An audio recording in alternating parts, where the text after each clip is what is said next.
आकाशवाणी लखनऊ से प्रस्तुत है प्रादेशिक समाचार।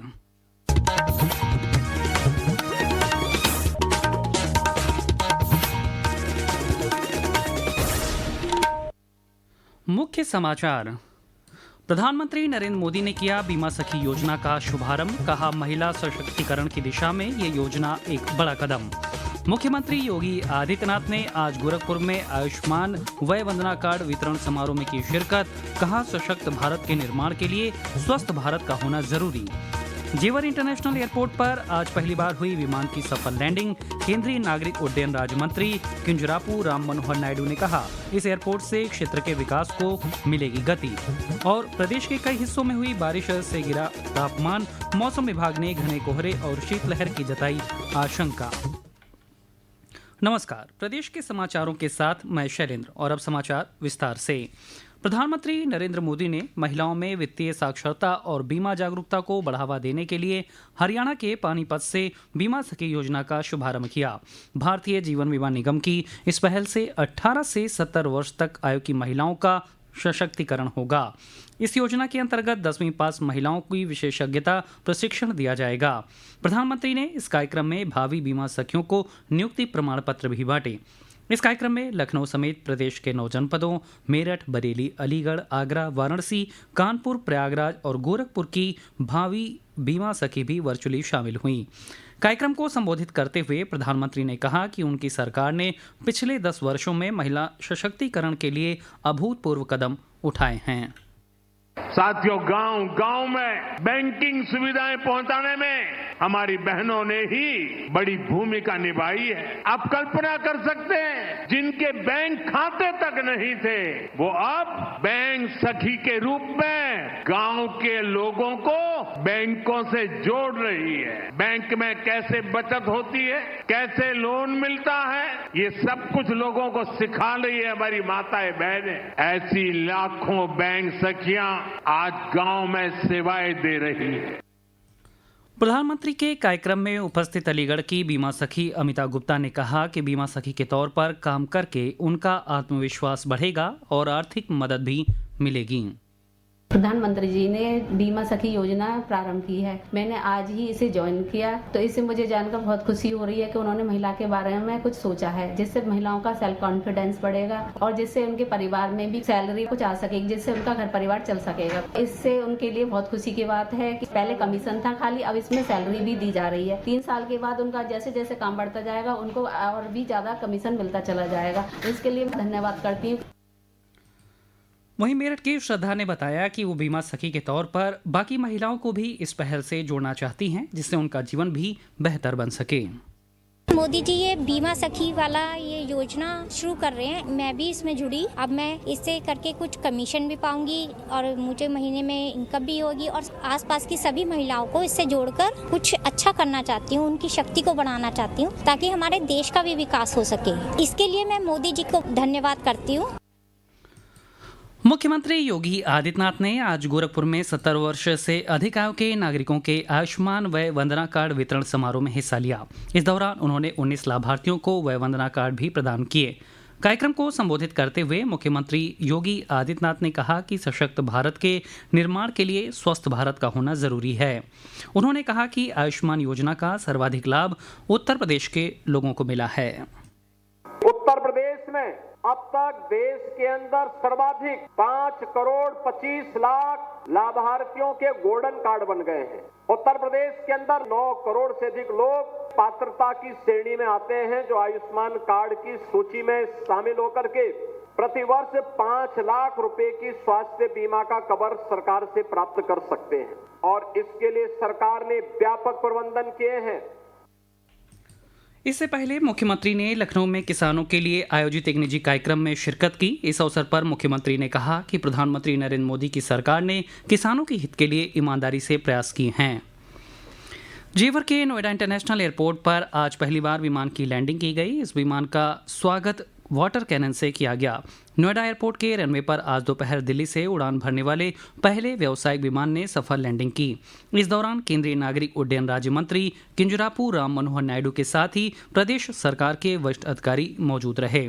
इस अवसर पर श्री नायडू ने कहा कि इस एयरपोर्ट के संचालन से क्षेत्र के विकास को गति मिलेगी और ये आर्थिक विकास के केंद्र के रूप में पहचान बनाएगा।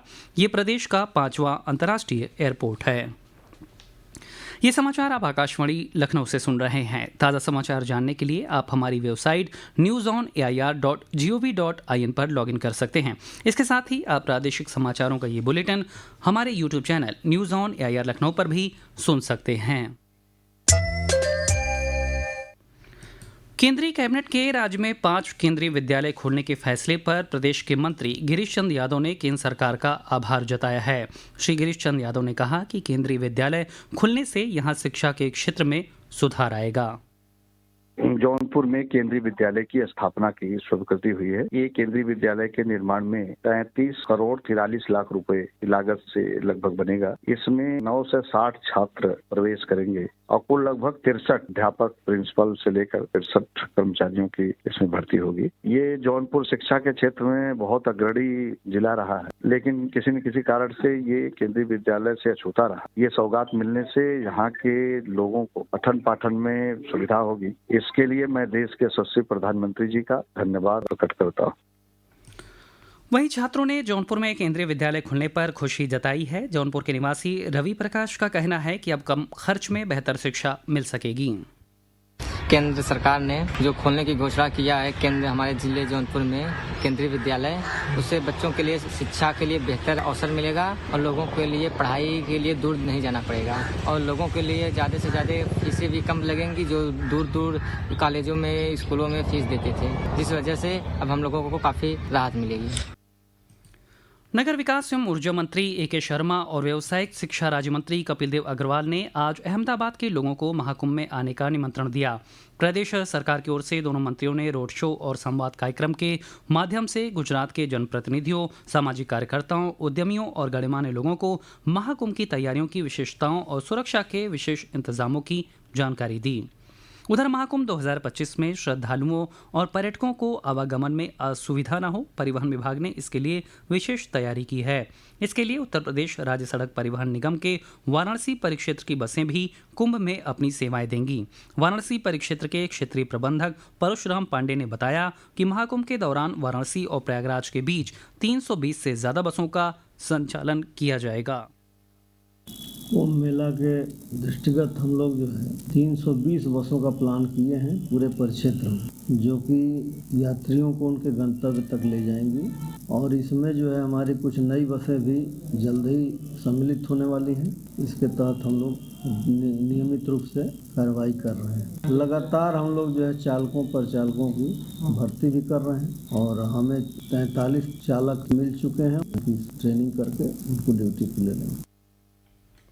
प्रदेश के पीलीभीत, मुरादाबाद और लखनऊ समेत कई जिलों में कल शाम से लेकर आज सुबह तक हल्की बूंदाबांदी और बारिश होने से ठंड बढ़ने लगी है। मौसम विज्ञान विभाग ने आज दिन में भी कई जिलों में हल्की वर्षा की संभावना जताई। हालांकि कल से मौसम शुष्क रहेगा।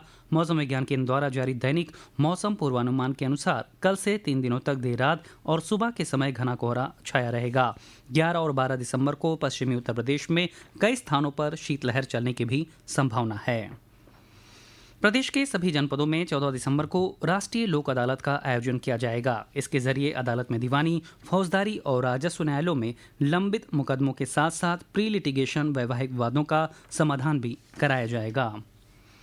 स्मार्ट इंडिया हैकाथॉन का 7वां संस्करण 11 दिसंबर को देश भर के 51 केंद्रों पर शुरू होगा। केंद्रीय शिक्षा मंत्री श्री धर्मेंद्र प्रधान वर्चुअली इस कार्यक्रम का उद्घाटन करेंगे। यह हैकाथॉन एक राष्ट्रव्यापी पहल है जिसका उद्देश्य छात्रों को दैनिक जीवन में आने वाली गंभीर समस्याओं को हल करने के लिए एक मंच प्रदान करना है। स्मार्ट इंडिया हैकाथॉन के लिए इस बार 54 मंत्रालयों, विभागों, राज्य सरकारों, सार्वजनिक उपक्रमों और उद्योगों ने 250 से अधिक समस्याओं के बारे में विचार साझा किए हैं। ये अब तक का सबसे बड़ा संस्करण होगा। और अंत में मुख्य समाचार एक बार फिर। प्रधानमंत्री नरेंद्र मोदी ने किया बीमा सखी योजना का शुभारंभ। कहा, महिला सशक्तिकरण की दिशा में यह योजना एक बड़ा कदम।